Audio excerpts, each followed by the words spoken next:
प्रिय आदरणीय मित्रहरू, हार्दिक नमन।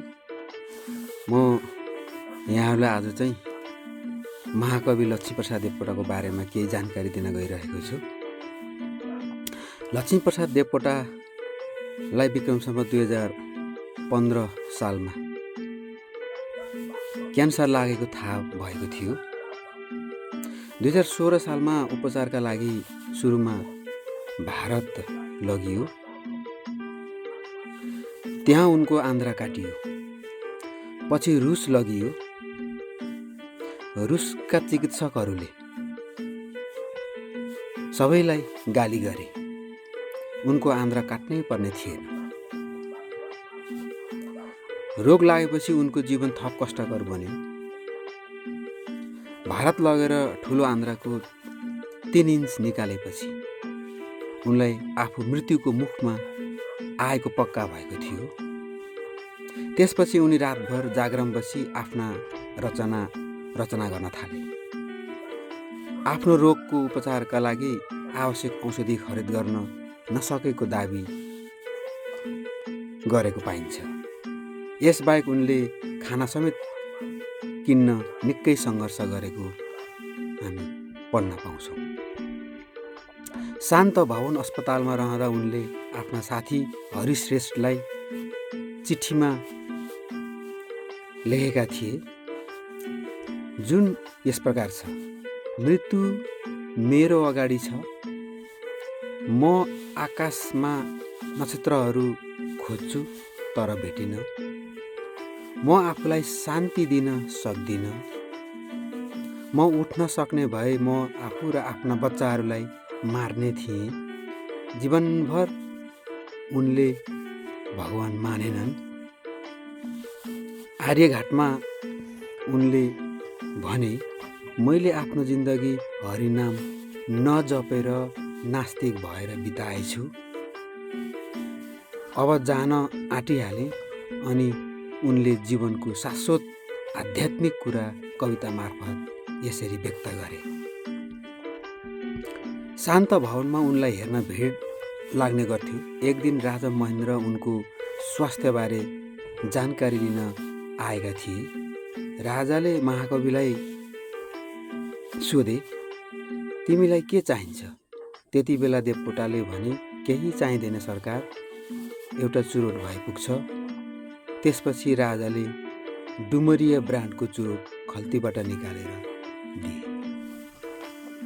उनलाई निको पार्न नसकिने पक्कापक्की भएपछि शान्त भवन अस्पतालबाट पशुपति आर्यघाटमा लाने मेलोमेसो गरिएको थियो। त्यस बेलासम्म देवकोटा चेतनशील थिए र उनलाई आफ्नो सम्भावित मृत्युको बारेमा पनि धेरै कुराको ज्ञान भइसकेको थियो। त्यति बेलासम्म पनि डाक्टर एडगार आर मिलरले महाकवि देवकोटालाई रगत दिएर थप केही दिन बचाउने इच्छा दर्शाएका थिए। तर उनको प्रस्तावमा देवकोटाले भनेका थिए, डाक्टर, किन यी युवकका रगत खेर फाल्ने? तपाईँलाई थाहा छ म मर्ने भइसकेको छु। टार्न नसक्ने कुरालाई किन लम्ब्याउने? देवकोटालाई रगत दिएर बचाउनेहरूप्रति उनले भदौ 26 गते कृतज्ञता ज्ञापन गरे। 2 साहसी युवक, भतिजा पदमनाथ देवकोटा, लेखनाथ देवकोटाका कान्छा छोरा र भोलामान सिंह थापा पछि सहायक मन्त्री भएका थिए, ले मलाई रक्त प्रदान गरी 2-4 दिनदेखि आजसम्म जियाए। उनीहरू चिरायु हुन्। अब म मानव रक्त लिन्न र दिन चाहने व्यक्तिहरूलाई धन्यवाद दिन्छु। अस्पतालबाट पशुपति हिँडाइने बेलामा उनलाई हेर्न वासुदेव शर्मा लुइटेल पनि शान्त भवन पुगेका थिए। लुइटेल र देवकोटा दुवै मिल्थे। वास्तवमा लुइटेलले देवकोटालाई सधैँ आदर, सम्मान र श्रद्धा नै गरिरहेका थिए। त्यसैले लुइटेललाई भेट्ने बित्तिकै देवकोटाले आत्मीयता बाँड्दै भने, मलाई अलिकति विष ल्याइदिनु भएको छ? मलाई डाहा भइरहेको छ। मलाई चाँडै मारिदिनुहोस्, तपाईँलाई धर्म हुन्छ। पण्डितजी, मलाई विष खान दिनुहोस्, म मर्छु। देवकोटाले मृत्युशय्यामा बसेर नेपाली र अङ्ग्रेजी भाषामा 3वटा कविता लेखे। उनले त्यति बेला लेखेको अन्तिम नेपाली कविता एउटा शून्यमा शून्यसरी, अङ्ग्रेजीमा लेखेको लाइफ अफ द रिचेस्ट हरिश्रेष्ठलाई दिए।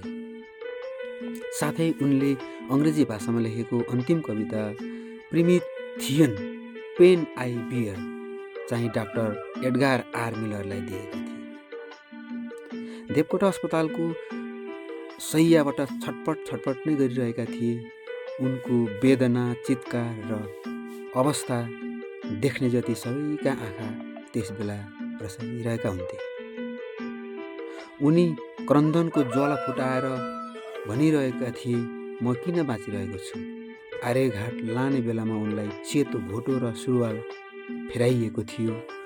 अन्तिम यात्रा स्वरूप शान्त भवन अस्पतालमा उनलाई मोटरमा राखियो। उनी सुतेको मोटर 2016 साल भदौ 27 गते बिहान 5:30 बजे पशुपति आर्यघाटतिर हुइकियो।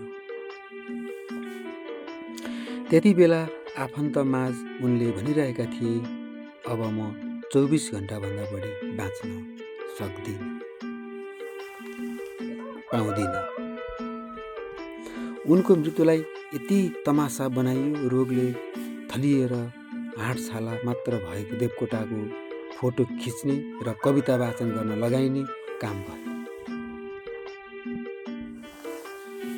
भदौ 29 गते प्रधानमन्त्री बीपी कोइरालाका तर्फबाट निर्माण तथा सञ्चार मन्त्री गणेशमान सिंहले पशुपति आर्यघाट पुगी महाकवि देवकोटासँग उनको अन्तिम इच्छाबारे सोधेका थिए। मन्त्री देवकोटासँग उनले अन्तिम इच्छाबारे सोधेका थिए। मन्त्री सिंहसँग देवकोटाले आफ्नो ऋण र छोराहरूको पढाइबारे चिन्ता व्यक्त गरे। त्यो बेला महाकविको 22,000 ऋण रहेछ। सरकारले पुरै ऋण तिर्ने वचन दिएकै दिन उनको निधन हुन्छ। क्यान्सर रोगको लामो सङ्घर्षपछि देवकोटाको विक्रम सम्वत 2016 साल भाद्र 29 गते साँझ मदनमणि दीक्षितको अनुसार 6 बजे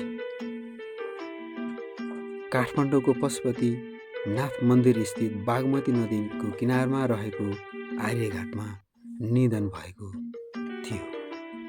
यहाँहरूलाई महाकवि देवकोटाको अन्तिम जीवनी सुनेर कस्तो लाग्यो एउटा मिठो प्रतिक्रिया दिन नभुल्नुहोला। सबैको जय होस्। हार्दिक नमन।